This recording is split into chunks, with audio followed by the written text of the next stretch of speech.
Hello everyone, welcome back to our root kids. Now we are doing here practice set 2.2 question number 5th and 6th. तो question number 5th हमें दिया हुआ है 2x square minus 2x plus 1/2 which is equal to 0। तो ये हमें fraction में दिया हुआ है, तो हमें क्या करना पड़ेगा, इसको पहले हम क्वाड्रेटिक इक्वेशन की जनरल फॉर्म में कन्वर्ट करेंगे, फिर हम इसको फैक्टराइजेशन मेथड से सॉल्व करेंगे। तो यहाँ पर हमें डिनोमिनेटर में 2 दिया हुआ है, तो हम क्या करेंगे, इस पूरे इक्वेशन को 2 से मल्टीप्लाई करेंगे। तो मल्टीप्लाई करने के लिए हम लिखेंगे multiplying both the side by 2। तो यहाँ पर अगर जो हम 2 से मल्टीप्लाई करते हैं फर्स्ट टर्म को एंड सेकंड टर्म को 2 से मल्टीप्लाई करते हैं, थर्ड टर्म को 2 से मल्टीप्लाई करेंगे तो हमें वैल्यू मिलेगी 2 2 सा 4x स्क्वायर मिल जाएगा। यहाँ पर माइनस 2 का मल्टीप्लाई हम 2 से करेंगे तो 2 2 सा 4x मिलता है, और एक 2 से 2 कैंसिल आउट हो जाएगा, तो हमें यहाँ पर क्या मिलेगा, 1 मिलेगा विच इज इक्वल टू 0। तो हमें वैल्यू मिल जाएगी यहाँ पर 4x square minus 4x plus 1।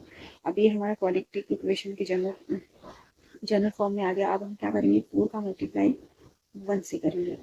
तो 4 का मल्टीप्लाई हम 1 से करेंगे तो हमें क्या मिलता है, 4। तो हम ऐसे दो फैक्टर लेंगे जिनको मल्टीप्लाई करने पर हमें 4 मिले और माइनस या प्लस करने पर हमें ये मिडिल टर्म मिलना चाहिए, -4 मिलना चाहिए। तो यहाँ पर हम अगर -2 का मल्टीप्लाई -2 से करते हैं तो यहाँ पर हमें 4 मिल जाएगा, +4 मिल जाएगा, और माइनस माइनस क्या होता है, प्लस होता है। तो 2 + 2 करेंगे तो हमें क्या मिल जाता है, 4 मिल जाता है। तो यहाँ पर हम लिखेंगे 4x square minus 2x plus 1 which is equal to 0। तो अगेन हम इस 2 टर्म का कंपेयर करेंगे एंड लास्ट 2 टर्म का कंपेयर करेंगे। तो फर्स्ट 2 टर्म का कंपेयर करने पर हमें यहाँ पर कॉमन क्या दिख रहा है, 2x। तो यहाँ पर हम 2x को लिखेंगे ब्रैकेट के बाहर, और 2x एंड बचे हुए वैल्यू 2x को हम ब्रैकेट के अंदर लिखेंगे, और यहाँ पर 2x है तो हम -1 लिखेंगे। अगेन हम ये लास्ट 2 टर्म का कंपेयर करेंगे। तो यहाँ पर हमें कॉमन क्या दिख रहा है, कुछ कॉमन भी है तो हम 1 लेते हैं तो -1 लिखेंगे, और यहाँ पर क्या बचा 2x, तो हम यहाँ पर 2x लिखेंगे, और 1 है तो हम यहाँ पर -1 लिखेंगे। तो अगेन हम क्या करेंगे, यहाँ पर कॉमन देखेंगे तो हमें 2x - 1 और 2x - 1 कॉमन है, तो हम यहाँ पर इसको 1 टाइम लिखेंगे एंड बचे हुए वैल्यू 2x - 1 को एक ब्रैकेट में दूसरे ब्रैकेट में लिखेंगे। तो यहाँ पर हमने लिखा 2x - 1 and 2x minus which is equal to 0। तो हम इन दोनों को 0 के इक्वल करेंगे, इन दोनों टर्म को 0 के इक्वल करेंगे, तो हम लिखेंगे 2x - 1 which is equal to 0 और 2x - 1 which is equal to 0। तो यहाँ पर 2x है, अगर जो हम -1 को यहाँ पर शिफ्ट करते हैं तो ये माइनस का क्या हो जाएगा, प्लस हो जाएगा। तो हमें वैल्यू मिलेगी 2x which is equal to 1, और यहाँ पे 2x है, -1 को हम यहाँ पे शिफ्ट करेंगे तो प्लस माइनस का प्लस हो जाएगा, तो 2x which is equal to 1 मिलेगा। अगेन हम क्या करेंगे, x is equal to 2 multiplication में है, हम इसको यहाँ पे लिखेंगे तो ये डिवीजन में चला जाएगा, तो हमें वैल्यू मिलेगी x इज इक्वल टू 1/2। और अगेन हम क्या करेंगे, 2 मल्टीप्लीकेशन में है तो यहाँ पे शिफ्ट करेंगे तो ये डिवीजन में चला जाएगा, तो x इज इक्वल टू 1/2 हो जाएगा। तो अब हम फाइनल आंसर लिखेंगे यहाँ पर, the root of the given quadratic equation are half and half. I hope student आप सबको समझ में आया होगा। अब हम नेक्स्ट क्वेश्चन की तरफ मूव करेंगे। हमें फिर 6 क्वेश्चन दिया हुआ है, 6x minus 2 upon x which is equal to 1। Again ये हमें एक डिनोमिनेटर फ्रैक्शन में यहाँ पर फ्रैक्शन में दिया हुआ है, तो हम क्या करेंगे, डिनोमिनेटर में x है तो हम क्या करेंगे, इस पूरे इक्वेशन को x से मल्टीप्लाई करेंगे। तो हम यहाँ पे लिखेंगे इस सोल्यूशन, और यहाँ पे लिखेंगे जो हमारा क्वेश्चन है 6x minus 2 upon x which is equal to 1। तो हम x को मल्टीप्लाई कर रहे हैं बोथ द साइड। तो अगर जो हम x का मल्टीप्लाई यहाँ पे फर्स्ट टर्म से करते हैं और सेकेंड टर्म से x का मल्टीप्लाई करेंगे एंड वन में x का मल्टीप्लाई करेंगे, तो यहाँ पर हमें मिल जाएगा 6x स्क्वायर माइनस x से x कैंसिल आउट हो जाएगा, यहाँ पर क्या बचेगा, 2 बचेगा which is equal to x।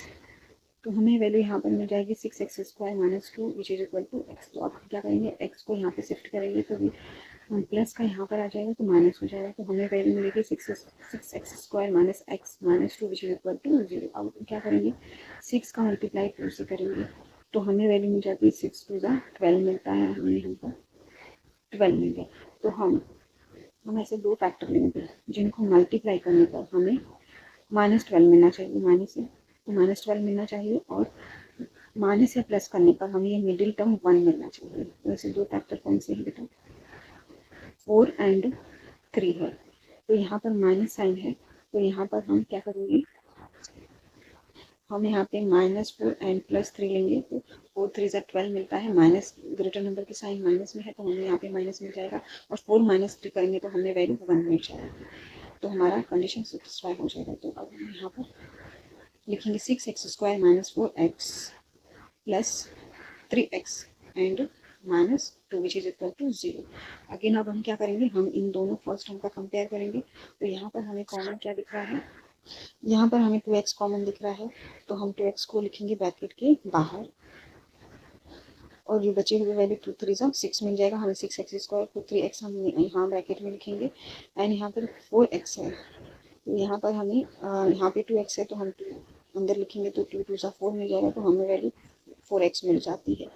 Again हम क्या करेंगे, हम लास्ट 2 टर्म का कंपेयर करेंगे। तो यहाँ पर हमें कंपेयर कुछ भी कॉमन नहीं है तो हम क्या करते हैं 1 लेते हैं, तो यहाँ पर लिखेंगे +1 एंड यहाँ पर 3x है तो बची हुई वैल्यू को 3x हम यहाँ पे लिखेंगे एंड -2 लिखेंगे।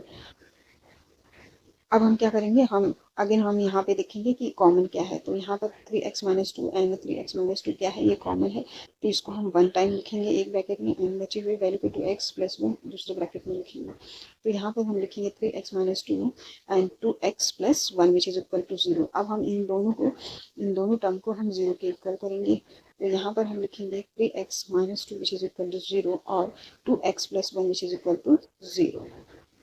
अब हम क्या करेंगे, यहाँ पे ये प्लस में -2 है तो हम इसको यहाँ पे शिफ्ट करेंगे तो -2 का यहाँ पर +2 हो जाएगा। तो यहाँ पर हम लिखेंगे 3x which is equal to 2 और अगेन हम क्या करेंगे, ये प्लस है तो हम इसको यहाँ पे लिखेंगे तो ये +1 का -1 हो जाएगा। तो यहाँ पर वैल्यू मिलेगी 2x which is equal to -1।